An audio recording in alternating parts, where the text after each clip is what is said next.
Hi, ഇന്നൊരു ക്ലയൻറ്റിൻ്റെ സ്റ്റോറിയാണ് പറയാൻ പോകുന്നത്. അപ്പോൾ ഇതിൽ നിങ്ങൾ അറിഞ്ഞിരിക്കേണ്ട ഒരുപാട് ഇമ്പോർട്ടൻ്റ് ആയിട്ടുള്ള ഫാക്ടേഴ്സ് ഉണ്ട്. അതുകൊണ്ടാണ് ഇത് ഷെയർ ചെയ്യുന്നത്. അപ്പോൾ മദറാണ് കോൺടാക്ട് ചെയ്യുന്നത്. കുഞ്ഞിന് 2.5 വയസ്സ് തികച്ചില്ല, 2.5 വയസ്സിന് താഴെ ഉള്ളൂ. അപ്പം തെറപ്പിസ്റ്റ് ഇവാലുവേഷൻ ചെയ്ത സമയത്ത് കുഞ്ഞിനെ പറയുന്നതിലും മനസ്സിലാക്കുന്നതിലും ഒക്കെ നല്ലൊരു ഡിലേ വന്നിട്ടുണ്ട്. കൂടാതെ ഏറ്റവും വലിയ റിസ്ക് ഫാക്ടേഴ്സായിട്ട് 2 കാര്യങ്ങൾ ഉണ്ടായിരുന്നത് കുഞ്ഞിൻ്റെ സ്ക്രീൻ ടൈം ഏകദേശം 10 hours ആയിരുന്നു.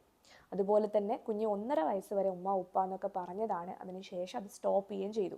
പിന്നെ ഐ കോണ്ടാക്റ്റ് ഇല്ല, കമ്മ്യൂണിക്കേഷന് താല്പര്യമില്ല, അങ്ങനത്തെ എല്ലാ പ്രശ്നങ്ങളും ഉണ്ട്. ഇപ്പോൾ തെറപ്പിസ്റ്റ് വളരെ ഡീറ്റെയിൽ ആയിട്ട് തന്നെ കൗൺസിലിങ്ങും കാര്യങ്ങളൊക്കെ പറഞ്ഞു കൊടുത്തു. തെറപ്പി ആഴ്ചയിൽ 3 ദിവസം തെറപ്പി അഡ്വൈസ് ചെയ്തു. ആവശ്യമാണെങ്കിൽ നമുക്ക് ഒക്കുപേഷണൽ തെറപ്പിയുടെ കൺസൾട്ടേഷൻ വേണ്ടി വരുമെന്നും കൂടി അറിയിച്ചു. അങ്ങനെ എല്ലാ കാര്യങ്ങളും വിശദീകരിച്ച് കൊടുത്തിട്ടുണ്ടായിരുന്നു. പക്ഷേ മദർ പിന്നീട് തെറപ്പിക്ക് വേണ്ടിയിട്ടൊന്നും കോൺടാക്ട് ചെയ്തില്ല. അപ്പോൾ സ്വാഭാവികമായിട്ടും നമ്മളെടുത്ത് ഇവാലുവേഷൻ എടുത്ത ഒരു ക്ലയൻറ്റ് എന്ന രീതിയിൽ നമ്മൾ ഫോളോ അപ്പ് ചെയ്യും.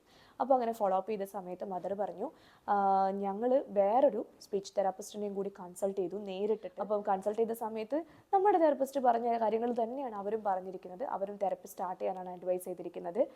സ്ക്രീൻ ടൈം കുറക്കാൻ പറഞ്ഞിട്ടുണ്ട്. അപ്പം ഇത്തരം കാര്യങ്ങളൊക്കെ പറഞ്ഞു. അപ്പോൾ അവർ പറഞ്ഞു, എനിക്ക് ഭയങ്കര ടെൻഷനാണ്, എനിക്ക് ടെൻഷനായിട്ട് എനിക്ക് ഒന്നും ചെയ്യാൻ പറ്റുന്നില്ല, ഞാൻ ഭയങ്കര ബുദ്ധിമുട്ടിലാണല്ലോ എന്നൊക്കെ പറഞ്ഞപ്പോൾ പിന്നീടുള്ള കമ്മ്യൂണിക്കേഷൻ ഞാനാണ് ചെയ്തത്. ഞാൻ ചെയ്ത സമയത്ത് അവർ പറഞ്ഞത് സ്ക്രീൻ ടൈം അവർക്ക് കുറക്കാൻ പറ്റുന്നില്ല. എന്തുകൊണ്ടാണെന്ന് വെച്ച് കഴിഞ്ഞാൽ കുഞ്ഞ് സ്ക്രീൻ ഇല്ലാതെ ഉറങ്ങില്ല. അപ്പോൾ രാത്രി 2 മണി വരെ 3 മണി വരെ കുഞ്ഞ് സ്ക്രീന് കണ്ട് ക്ഷീണിച്ചിട്ടാണ് കിടന്നുറങ്ങുന്നത്. അപ്പം ഞാൻ അവരോട് പറഞ്ഞു, നിങ്ങൾ ഫസ്റ്റ് ചെയ്യേണ്ടത് അത് കുറക്കുക എന്നുള്ളതാണ്. അതിൽ നമുക്ക് വേറൊരു ഷോർട്ട് കട്ടും ഇല്ല അല്ലേ. കുഞ്ഞിൻ്റെ സ്ക്രീൻ ടൈം കുറച്ചേ പറ്റൂ. അത് നിങ്ങൾ നേരിട്ട് തെറപ്പിക്ക് പോയി കഴിഞ്ഞാലും ഓൺലൈനായിട്ട് തെറപ്പി എടുത്താലും അത് കുറക്കാൻ ഒരു പാരൻറ്റിനെ കൊണ്ട് മാത്രമേ പറ്റുള്ളൂ. തെറപ്പിസ്റ്റിനെ കൊണ്ട് പറ്റുമോ? 1-2 ദിവസം അല്ലെങ്കിൽ പോട്ടെ ഒരാഴ്ച കുഞ്ഞ് കരഞ്ഞെന്നിരിക്കും. 2.5 വയസ്സുള്ള കുഞ്ഞു ആവയല്ലേ, നമുക്ക് കൺട്രോൾ ചെയ്യാൻ പറ്റുമല്ലോ അല്ലേ. അപ്പോൾ ഒരാഴ്ച കരഞ്ഞാലും പിറ്റത്തെ ആഴ്ച തൊട്ട് കുഞ്ഞ് സ്ക്രീൻ ഇല്ലാതെ ഉറങ്ങാൻ കുഞ്ഞ് പഠിക്കും എന്നൊക്കെ ഞാൻ അവരോട് പറഞ്ഞു കൊടുത്തു. രണ്ടാമത്തെ കാര്യം ഞാൻ പറഞ്ഞു, നിങ്ങൾ സ്പീച്ച് തെറപ്പി സ്റ്റാർട്ട് ചെയ്യാം. ടെൻഷൻ അടിച്ചിരിക്കുകയല്ല വേണ്ടത്, ആക്ഷൻ എടുക്കുകയാണ് വേണ്ടത് അല്ലേ. സ്പീച്ച് തെറപ്പി സ്റ്റാർട്ട് ചെയ്യുന്ന സമയത്ത് നമ്മളെ തെറപ്പിസ്റ്റ് നിങ്ങൾക്ക് ഡെയിലി നിങ്ങൾക്ക് വീട്ടിൽ നിങ്ങളുടെ ആക്ടിവിറ്റീസ് ഡെയിലി ആക്ടിവിറ്റിയിൽ വളരെ സിമ്പിളായിട്ട് നിങ്ങൾക്ക് കോറിലേറ്റ് ചെയ്ത് ചെയ്യാൻ പറ്റുന്ന എല്ലാ കാര്യങ്ങളും അവർ പറഞ്ഞു തരും. നല്ല രീതിയിൽ അവർ ഗൈഡ് ചെയ്യും. ആ ഗൈഡൻസ് പോലെ നിങ്ങൾ ചെയ്തു പോയി കഴിഞ്ഞാൽ കുഞ്ഞിന് എന്തായാലും മാറ്റങ്ങൾ വരും.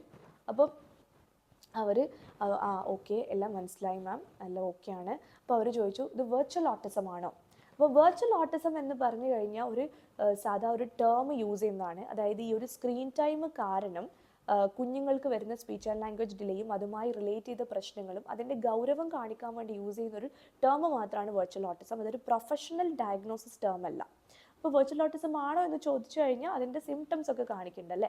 സ്ക്രീൻ ടൈം കാരണം മാത്രമാണ് കുട്ടിക്ക് ഈ പ്രശ്നങ്ങളൊക്കെ വന്നത്. മുന്നേ ഇങ്ങനത്തെ പ്രശ്നങ്ങളൊന്നും ഇല്ലായിരുന്നു. അപ്പം ഞാൻ പറഞ്ഞു, നിങ്ങളിപ്പോൾ അതിനെപ്പറ്റി ആലോചിക്കാതെ നിങ്ങളിപ്പം മുന്നിലുള്ള പ്രശ്നങ്ങൾ ടേം എന്തോ ആയിക്കോട്ടെ, നിങ്ങൾ പ്രശ്നങ്ങൾ നോക്കിയിട്ട് എത്രയും പെട്ടെന്ന് തെറപ്പി സ്റ്റാർട്ട് ചെയ്യാണ് ചെയ്യുക. ഞാൻ ചോദിച്ചു, കാര്യങ്ങളൊക്കെ ക്ലിയർ ആണല്ലോ, അപ്പോൾ നിങ്ങൾക്ക് എപ്പോൾ തൊട്ടാണ് തെറപ്പി സ്റ്റാർട്ട് ചെയ്യാൻ നിങ്ങൾ ആഗ്രഹിക്കുന്നത് എന്ന് ഞാൻ ചോദിച്ചപ്പോൾ അവർ പറഞ്ഞു, എനിക്കൊന്ന് ആലോചിക്കണം. അപ്പം അന്ന് മറുപടിക്ക് ഞാൻ പറഞ്ഞു, നിങ്ങൾ ഓൺലൈനായിട്ട് എടുക്കാൻ നിങ്ങൾക്ക് താല്പര്യം ഇല്ലെങ്കിൽ നിങ്ങൾക്ക് നേരിട്ടും പോകാം അല്ലേ. ഏറ്റവും ഇമ്പോർട്ടൻ്റ് എന്താണ്, തെറപ്പി സ്റ്റാർട്ട് ചെയ്യുക എന്നുള്ളതാണ് ഈ ഒരു പോയിന്റിൽ ഏറ്റവും ഇമ്പോർട്ടൻ്റ് ആയിട്ടുള്ളത്. അത് നിങ്ങൾ ചെയ്യുക എന്നുള്ളതാണ് ഞാൻ അവർക്ക് അവസാനമായി കൊടുത്തൊരു അഡ്വൈസ്. പിന്നീട് ഞങ്ങൾ ഫോളോ അപ്പ് ചെയ്തപ്പോഴൊന്നും അവരുടെ മറുപടി ഉണ്ടായിട്ടില്ല. എപ്പോഴും തെറപ്പിയുടെ സക്സസ് എപ്പോഴും പേരൻ്റൽ ഇൻവോൾവ്മെൻറ്റ് വളരെയധികം ആശ്രയിച്ചിരിക്കുന്ന ഒരു കാര്യമാണ്.